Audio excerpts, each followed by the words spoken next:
اعوذ باللہ من الشیطان الرجیم بسم اللہ الرحمن الرحیم۔ جس کو درشن ات ہے اس کو درشن ات، جس کو درشن ات نہیں اس کو ات نہ ات۔ پیارے دوستو، پیاری بہنوں اور بھائیوں، اس ویڈیو کے آخر میں دعا میں شامل ضرور ہونا اور کمنٹ سیکشن میں آمین ضرور لکھا کرو۔ اللہ پاک اس آخری عشرے میں ہماری تمام مشکلاتیں آسان فرمائے۔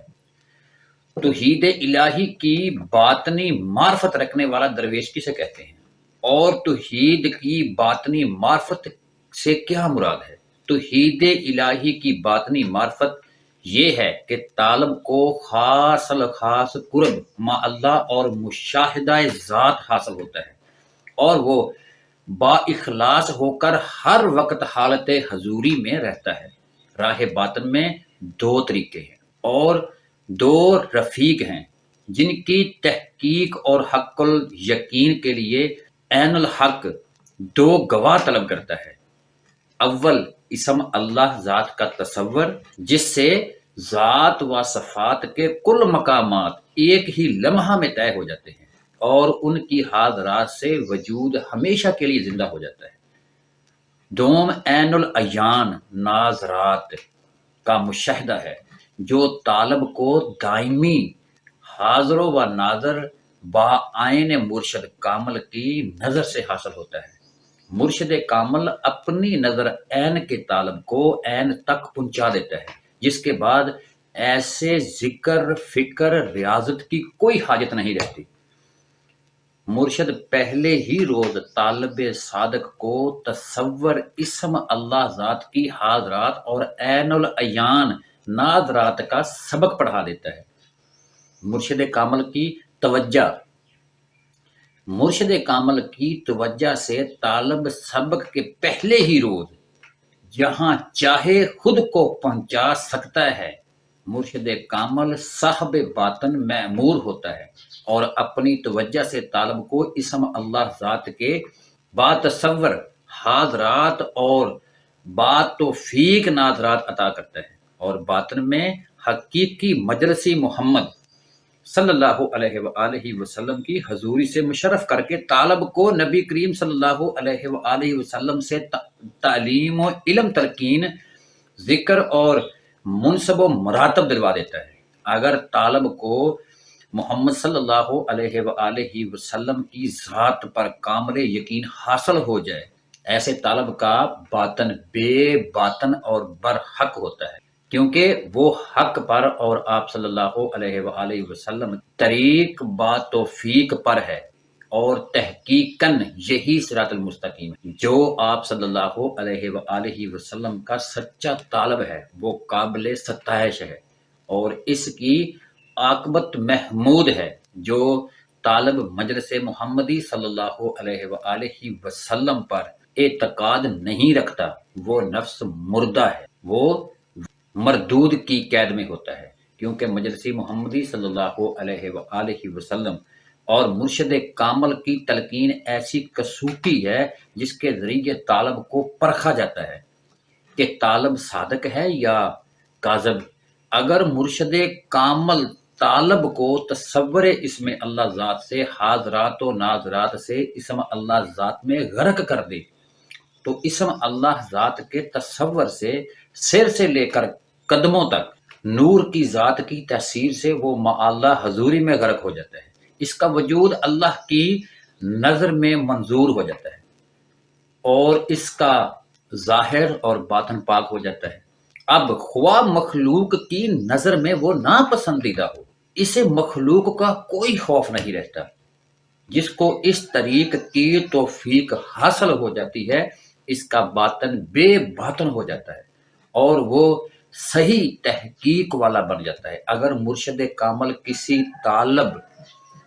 طالب کو تصور اسم اللہ ذات کی حاضرات و ناظرات سے سرکار سید عبد القادر جیلانی رحمۃ اللہ علیہ کی بارگاہ کی حضوری اور غلامی سے مشرف کرتا ہے اور ان سے تعلیم و تلقین دلواتا ہے تو آپ رضی اللہ تعالی عنہ بھی اسے اپنے کرم سے نوازتے ہیں اور مجلس محمدی کی دائمی حضوری سے مشرف کر دیتا ہے۔ ایسے طالب کا باطن اس طریق اور توفیق سے باطن سے پاک ہو جاتا ہے۔ صحیح تحقیق من جانب حق ہے اور برحق ہے۔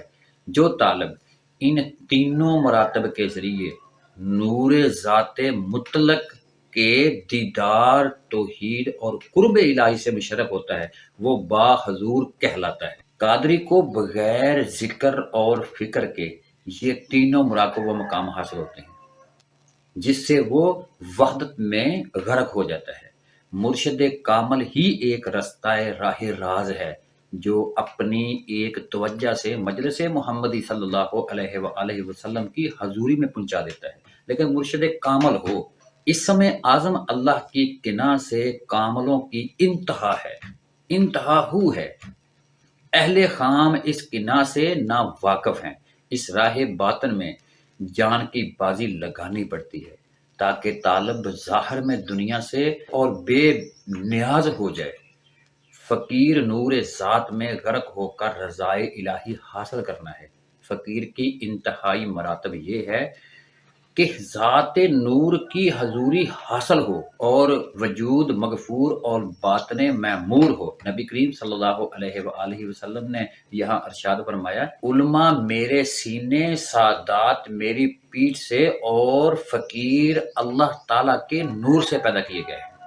فقیر کے دل میں حرص، طمع، حسد، تکبر نہیں ہوتا، کیونکہ اس کا دل اس میں اللہ ذات کی تاثیر سے مصروف ہوتا ہے اور اسے دائمی جمعیت حاصل ہوتی ہے۔ چنانچہ سرور کائنات دو عالم صلی اللہ علیہ وآلہ وسلم کا فرمان ہے، اللہ تعالیٰ نے تمام چیزوں کو زمین کی مٹی سے پیدا کیا ہے، لیکن فقراء کو جنت کی مٹی سے پیدا کیا۔ جس فقیر کو نور الہی کا اصل وصل حاصل ہوتا ہے، اس کا باطن مکمل ہو جاتا ہے اور اسے سرور دو عالم صلی اللہ علیہ وآلہ وسلم کی دائمی صحبت حاصل رہتی ہے۔ دنیا اور آخرت میں اللہ تعالیٰ کے تمام باطنی خزانوں کا تصرف اسے حاصل ہوتا ہے، خواہ وہ انہیں استعمال میں لائے یا ان کی طرف نگاہ تک نہ کرے، اسے پورا اختیار ہوتا ہے۔ نظر رحمت خدا بندی سے فقیر کو ابتدا میں ہی یہ دو تصور حاصل ہوتے ہیں تاکہ دنیا کی طرف سے اس کا دل سرد ہو جائے اور باطن میں اسے جمعیت گل حاصل ہو جائے۔ حدیث ہے، جس کو مولا مل گیا اس کو سب مل گیا، جس کو اللہ مل گیا اس کو سب مل گیا۔ دیدار کے مدرسہ کا سبق توحید ہے۔ ایت ہے، ھدی للمتقین الذین یؤمنون بالغیب، سورۃ بقرہ ایت نمبر 2 سے 3۔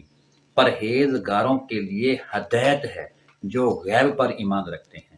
ایسا کون سا سلک سلوک ہے جس میں طالب مولا جب چاہے دریائے توحید میں غرق ہو جائے، مجلس محمدی صلی اللہ علیہ وآلہ وسلم کی حضوری اور ملازمت سے مشرف ہو کر دیدار محمد صلی اللہ علیہ وآلہ وسلم پالے اور اس وقت خود کو معرفت لا الہ تک پہنچا لے۔ وہ کون سا مشرف ہے، وہ کون سا سبق ہے؟ یہ راہ تصور اس میں اللہ کے حاضرات کی راہ ہے، جس سے طالب کو قرب معرفت، مشاہدہ نور اور توحید ذات کی حضوری حاصل ہوتی ہے۔ حاضرات اس میں اللہ ذات سے سر اسرار ربانی منکشف ہوتے ہیں، ایسے ایک ہی لمحہ میں لا مکان تک رسائی حاصل ہو جاتی ہے۔ یہ طالب مرید قادری غرق الحق فنا فی اللہ کی ابتدا ہے۔ جب دوسرے مسلک کے لوگ انتہا کرتے ہیں، صرف قادری خاندان ہے جس کی وہ ابتدا اس وقت ابتدا ہوتی ہے۔ اگر تو توحید معرفت کی ذات چاہتا ہے تو تصور اس میں اللہ ذات سے مردہ دل کو زندہ کر، اس کو پانی دے، اس کی خدمت کر، اس کی طرف توجہ کر۔ عرش مرشد کامل کے قدموں تلے ہے، اگر تو خوشی سے اس کے قدموں میں بیٹھا رہے گا تو تجھ پر توحید کی مکمل معرفت ظاہر ہو جائے گی۔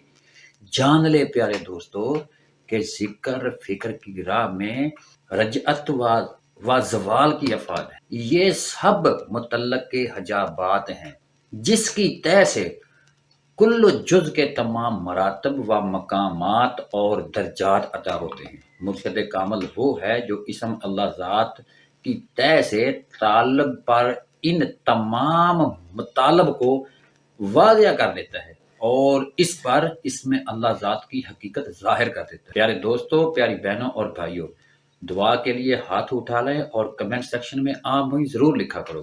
بسم اللہ الرحمن الرحیم۔ اے میرے رب، میں بے بس ہوں، تو میری مدد فرما۔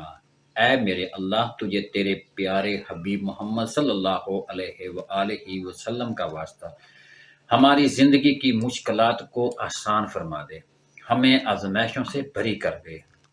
ہم تیری آزمائشوں سے قابل نہیں ہیں، ہم کمزور و حقیر ہیں، لاچار ہیں۔